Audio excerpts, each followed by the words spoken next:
আসন্ন ত্রয়োদশ জাতীয় সংসদ নির্বাচনের ফলাফল কোন দিকে যাবে এই প্রশ্নের উত্তর এবার অনেকটাই নির্ভর করতে পারে নারী ভোটারদের ওপর। বিএনপি হোক বা জামায়াত, যে দলই শেষ পর্যন্ত সরকার গঠন করুক না কেন, নারী ভোটাররা যে বড় ফ্যাক্টর হয়ে উঠছেন সেটা এখন প্রায় সবাই স্বীকার করছে। কারণ দেশের মোট ভোটারের প্রায় অর্ধেকই নারী, আর এই বিশাল ভোট ব্যাংক যদি কোনো একদিকে ঝুঁকে যায় তাহলে পুরো নির্বাচনের ফলাফলই ঘুরে যেতে পারে। রাজনৈতিক বিশ্লেষকরা মনে করছেন নারী ভোটাররা এবার শুধু সংখ্যা নয়, শক্তি। অনেক আসনে সামান্য ভোটের ব্যবধানেই জয় পরাজয় নির্ধারিত হয়। সেই ব্যবধানে নারী ভোটই হয়ে উঠতে পারে তুরুপের তাস। এই বাস্তবতা মাথায় রেখেই এখন মাঠে নড়ে চড়ে বসেছে বড় রাজনৈতিক দলগুলো।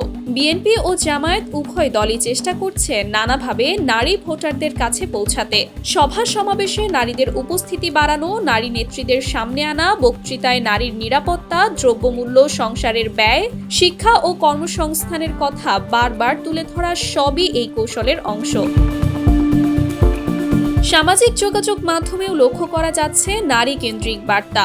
ঘরের বাজার থেকে শুরু করে সন্তানের ভবিষ্যৎ, এই বাস্তব বিষয়গুলো সামনে রেখে ভোটারদের মন জয়ের চেষ্টা চলছে। কিন্তু এখানেই প্রশ্ন উঠছে, এই প্রচেষ্টা কতটা বাস্তব আর কতটা নির্বাচনী কৌশল।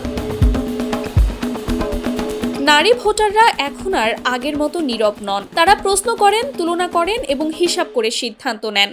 কে কি বলছে তার চেয়ে বেশি গুরুত্ব পাচ্ছে কে অতীতে কি করেছে।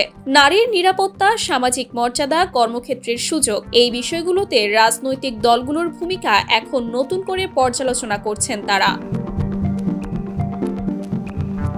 বিশ্লেষকদের মতে নারী ভোট এখন আবেগের নয়, বাস্তবতার।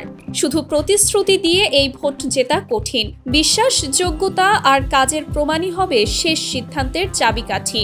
সব মিলিয়ে বলা যায়, আসন্ন নির্বাচনে নারী ভোটাররা শুধু ভোট দেবেন না, তারা ফল নির্ধারণ করবেন। যে দল তাদের আস্থা অর্জন করতে পারবে তারাই এগিয়ে থাকবে ক্ষমতার লড়াইয়ে। এবারের নির্বাচনে নারী ভোটাররাই হতে পারেন সবচেয়ে বড় গেম চেঞ্জার।